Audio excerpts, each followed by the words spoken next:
भावना शर्मा और आप देख रहे हैं आवाज इंडिया न्यूज का खास प्रोग्राम।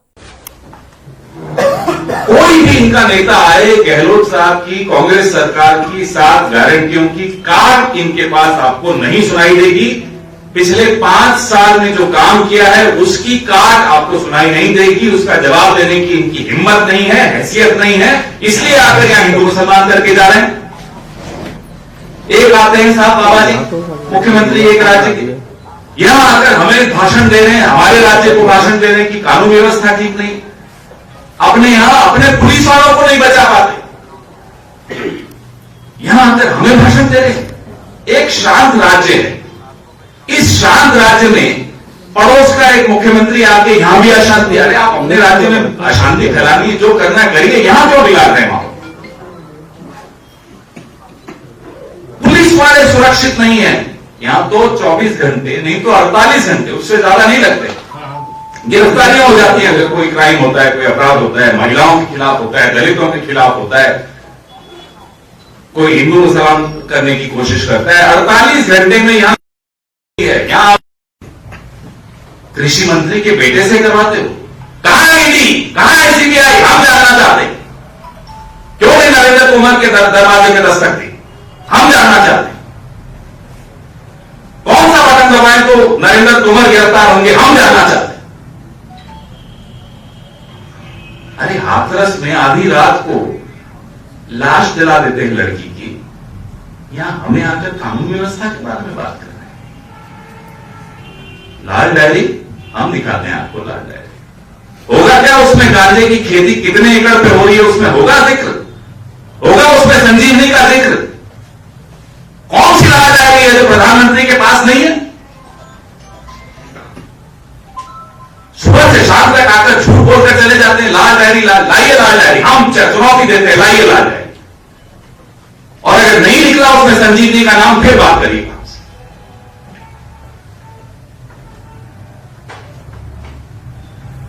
आपने देखा 6 मंत्री 7 मंत्री केंद्र के, किसी एक ने विकास के बारे में कुछ बात की हो? मुझे बताइए, किसी एक ने गवर्नेंस का जो एक नया मॉडल राजस्थान ने पूरे देश को दिया है, गर्व से हम कहते हैं कि कांग्रेस की राजस्थान की सरकार ने पूरे देश को एक गवर्नेंस मॉडल दिया है, उसके बारे में कोई हम चुनौती देते हैं, अगर चर्चा करना चाहता है तो सामने आए। अनर्गल बातें यहां नहीं चलेंगी।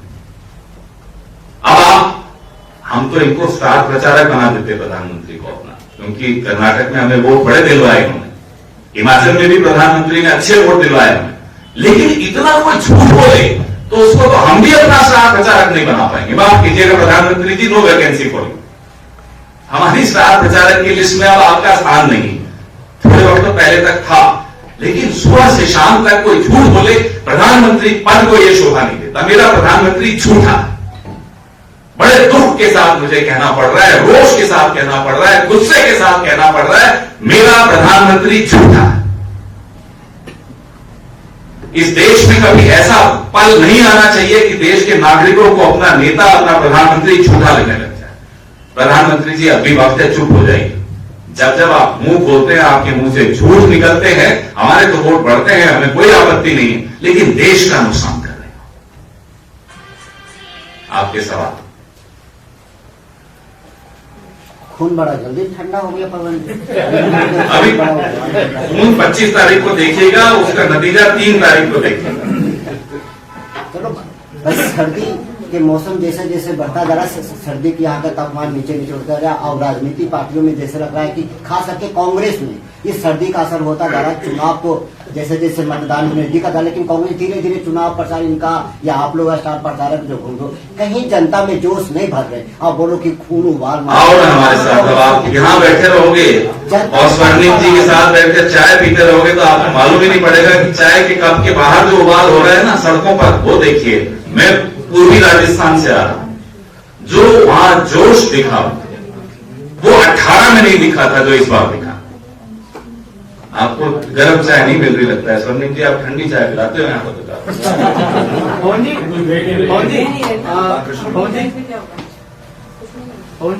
भारत जोड़ो यात्रा का कर्नाटक हिमाचल में कांग्रेस को फायदा मिला, राजस्थान में कितना फायदा मिलेगा और आप जो गारंटी मुख्यमंत्री जी दी है उसको कैसे देखेंगे? भारत जोड़ो यात्रा को आप चुनाव तक सीमित मत करें।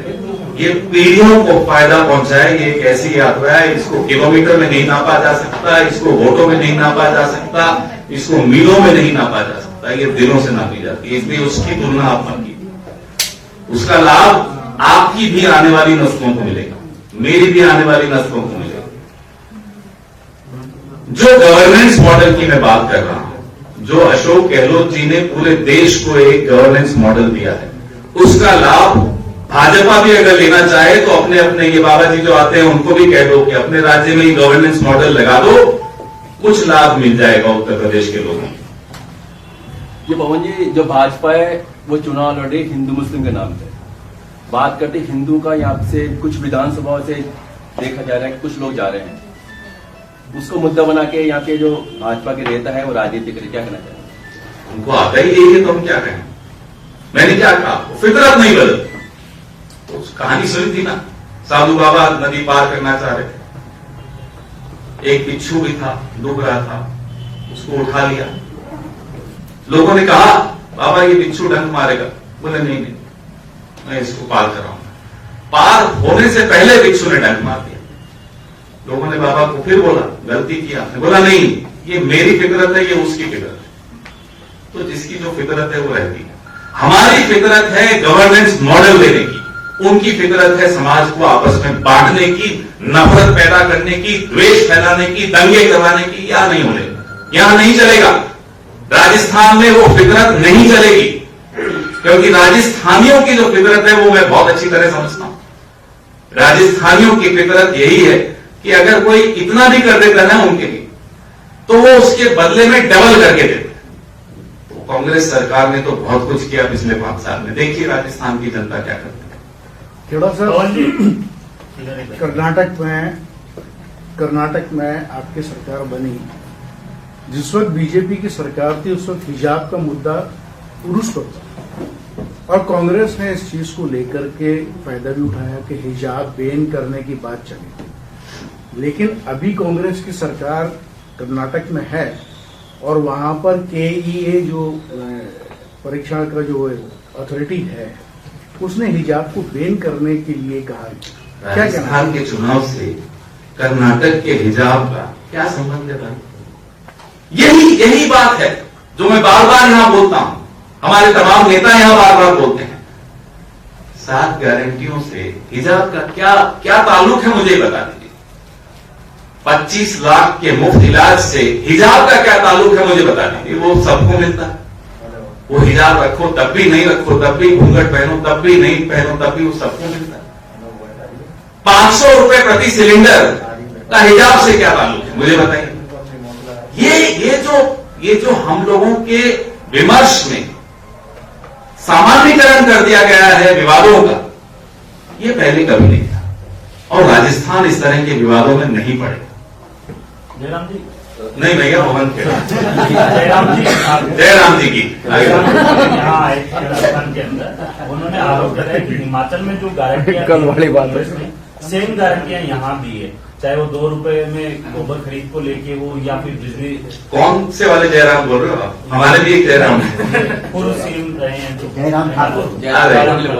उन्होंने आरोप लगाया है यहाँ। भाई उनकी गारंटियों पे अगर किसी को भरोसा होता तो वो जीत न जाते। इस बार हिमाचल हार गए ना, तो उनकी गारंटियों पे लोगों को भरोसा नहीं है। अब गारंटी के बाद दूसरा शब्द क्या है? भरोसा। अब आप भरोसा नहीं पैदा कर पाए, हार गए हिमाचल में, तो यहां आकर क्या भाषण दे रहे हो कि हिमाचल में मैंने ये घोषणा कर दी थी, वो घोषणा कर। लोगों ने आपकी घोषणाओं का जवाब दे दिया ना। अब 5 साल आराम करने को कहिए। नहीं खेड़ा साहब, वो ये कह रहा है कि कांग्रेस ने वादा किया लेकिन निभाया। हम तो वहां कर रहे हैं अपना, जो अभी तो 6 महीने हुए, आने वाले दिनों में देखिए क्या क्या निभाएंगे। और छत्तीसगढ़ में, राजस्थान में जो कहा वो करके दिखाया।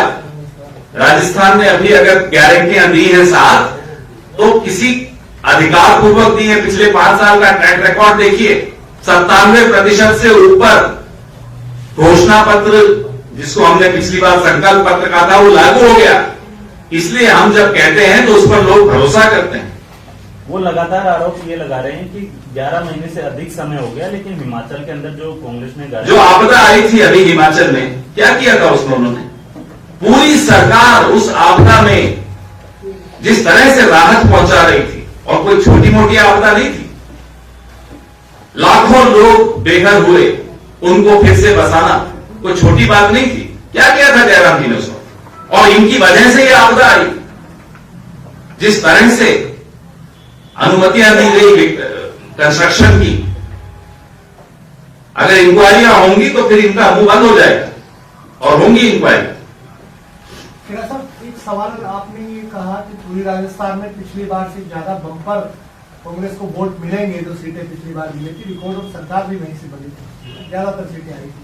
इस बार सचिन पायलट वहां नजर नहीं आ रहे, अशोक गहलोत आ जा रहे, एक साथ नजर आएंगे? सब जाएंगे।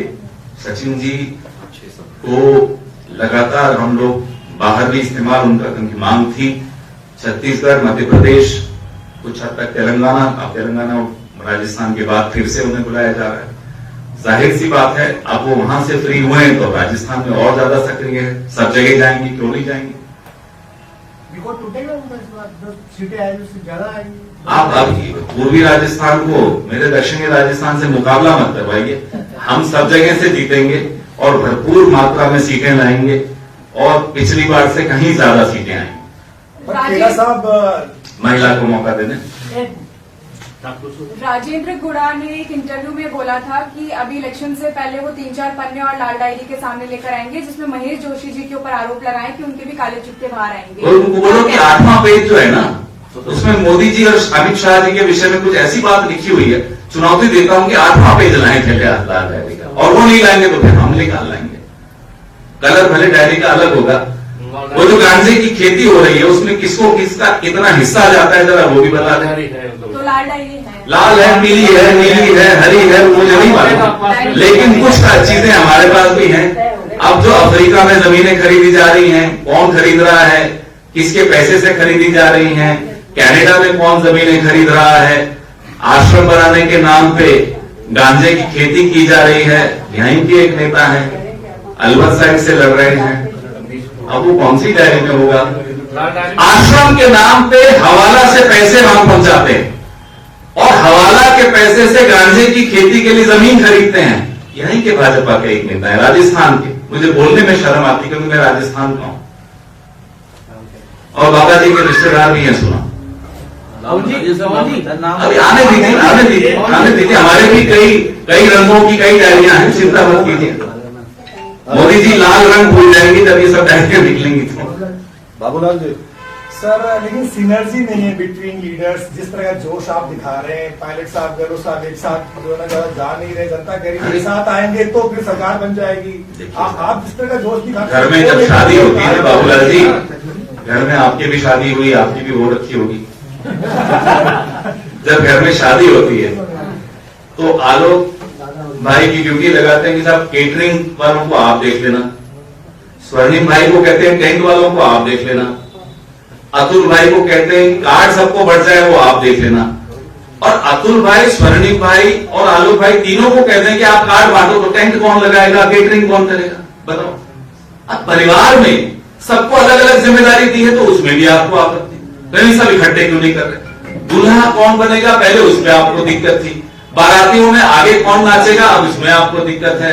कार्ड कौन बांटेगा, उसमें आपको दिक्कत है। अरे साहब, दिक्कत कोई नहीं है, सब अपना अपना काम कर रहे हैं और बहुत अच्छे बैंड बाजों के साथ हम जीतेंगे। पवन जी, हरमाड़ा में महिला के साथ दुष्कर्म हुआ, पर दिया कुमारी ने राष्ट्र सरकार को कोर्सा, उस पर क्या कहेंगे? कहाँ? हरमाड़ा में। हरमाड़ा भाई कोसिया, आप विपक्ष है, आपका कोसने का हक है। कार्रवाई होती है या नहीं ये बताइए, नंबर 1। नंबर 2, क्या सत्तारूढ़ दल के विधायक बलात्कारी के पक्ष में नारे लगा रहे हैं, झंडे उठा के चल रहे हैं, प्रदर्शन कर रहे हैं? तो बताइए। ये जो भाजपा करती है, जो कठुआ में हुआ, जो उन्नाव में हुआ, जो हाथरस में हुआ, पहली बार हुआ, पूरे देश को शर्मिंदगी हुई कि एक राजनीतिक दल, एक राष्ट्रीय राजनीतिक दल, एक राष्ट्रीय सत्तारूढ़ राजनीतिक दल के नेता बलात्कारियों के पक्ष में प्रदर्शन कर रहे हैं। कभी सुना नहीं, आप पत्रकार हैं, कहीं ज्यादा आपने दुनिया देखी हमसे, आपने भी नहीं सुना होगा, पहली बार सुना होगा। बताएं दिया जी, क्या यहां होता है ऐसा? क्या कांग्रेस ने कभी किया ऐसा? तुलना मत करिए कांग्रेस की भाजपा से, शर्मिंदा हो जाओगे। खेड़ा साहब सवाल ही आइए, बड़े देर तक चुप रहे आप। खाली आरोप या फटते आरोप के ही सहारे आप सत्ता में नहीं, हम तो अपनी गारंटियों के सहारे आते हैं साहब, और पिछले 5 साल के ट्रैक रिकॉर्ड के सहारे आए। आरोप वो लगा रहे हैं, जवाब जरूर देंगे। जवाब नहीं देंगे तो हमारा भाई यहां जो बैठा है, प्रखर प्रवक्ता पूरे पत्रकार जगत का, वो कहेगा कि साहब आप जवाब ही नहीं दे रहे। क्या जवाब नहीं है? जवाब भी है, सवाल भी है, और ट्रैक रिकॉर्ड है, काम किया है, दिल से काम किया है। इसलिए कांग्रेस फिर से का नारा है। छत्तीसगढ़ और एमपी में वोटिंग हो गया, वहां से क्या लगता है आपको? वहां ये जोश नहीं दिख रहा आपको? आज ऐसे थोड़ी आया, नाश्ता भी नहीं किया, बिना नाश्ते के सिर्फ चाय पी के आया हूं, फिर भी इतना जोश है, तो कुछ तो रिकॉर्ड अच्छा आया होगा। रिकॉर्ड वहां से बाबूलाल जी बताइए तो सही सर, क्या बड़ा जबरदस्त है। इसलिए सबके चेहरे पे मुस्कान है, स्वर्ण जी को छोड़ के, क्योंकि थके हुए बेचारे, लेकिन हम सब मुस्कुरा रहे हैं यहाँ, तो किसी कारण से मुस्कुरा रहे हैं। हो गया? अरे भाई को तो ये बोल रहे थे, बहुत सवाल है। एक सवाल और है। पिछले बार 2018 में था जब आप यहाँ संभाले थे, इस बार भी आप संभाल रहे हैं। प्रचार प्रसार में कांग्रेस पीछे है, इलेक्ट्रॉनिक्स मीडिया के माध्यम पिछली बार भी आपने यही कहा था। इधर बैठे थे आप। इस बार पीछे, ऐसा क्या कारण है? पिछली बार भी यही कहा था कि इस बार पीछे, लेकिन फिर जब नतीजे आए तो आगे हो गए। इस बार भी यही होगा।